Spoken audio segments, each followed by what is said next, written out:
Ne vous inquiétez de rien. Lequel d'entre vous, à force de s'inquiéter, peut-il ajouter une coudée à sa vie? Le Seigneur Jésus-Christ demande à ses disciples de garder le calme quand les eaux sont troubles, quand en pleine tempête, dans les difficultés, quand ils n'arrivent plus à maîtriser le temps, à maîtriser les circonstances, encore moins les événements. Le Seigneur Jésus-Christ demande à ses disciples d'être calmes. Parce que la foi, c'est dans le calme, ce n'est pas dans l'agitation. Ce n'est pas en multipliant les prières, en allant de conseil en conseil, de consultation en consultation, que vous allez trouver la solution miracle. La foi, c'est dans le calme. Le Seigneur Jésus-Christ est couché calmement dans la barque et la barque est agitée. Les disciples sont paniqués. Ce sont des grands navigateurs. Pour la plupart, ils sont des pêcheurs. Ils ont appris la navigation depuis leur temps d'enfance. Ce sont des professionnels. Mais toutes les stratégies qu'ils avaient apprises depuis, ça ne marche pas. Ils font des efforts de vider la barque de l'eau. Pendant qu'ils enlèvent un litre, en voilà 10 autres qui entrent et leurs efforts sont vains. C'est comme ça que tes efforts aussi sont vains.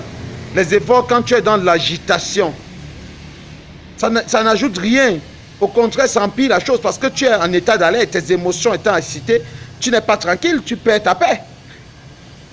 Ils sont agités et ils ramassent le reverse, Après, à un moment donné, ils ont besoin de soutien. Ils ont besoin d'un coup de main, pas de réveil au Seigneur Jésus. Seigneur Jésus-Christ, qu'est-ce que tu fais là? Nous sommes en train de périr.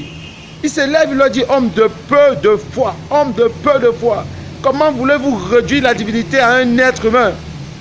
Réduire la divinité à un être humain, à un homme, à un mortel.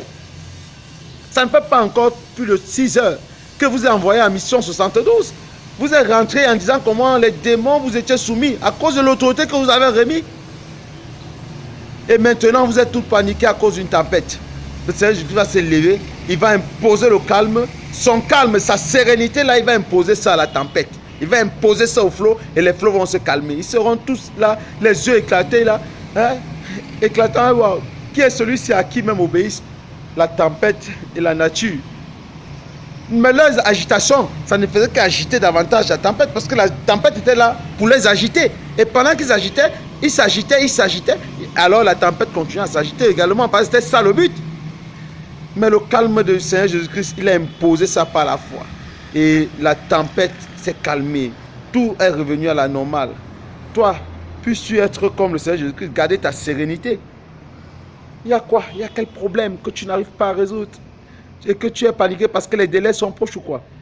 Il faut garder ton calme. Si tu veux procéder par la foi, bien sûr. Mais si tu veux procéder par autre stratégie, vas-y, agite-toi. Mais c'est pas la foi, calme-toi d'abord. Que le Seigneur Jésus-Christ te donne de comprendre ce message aussi simplement que possible. Sois béni au nom de Jésus.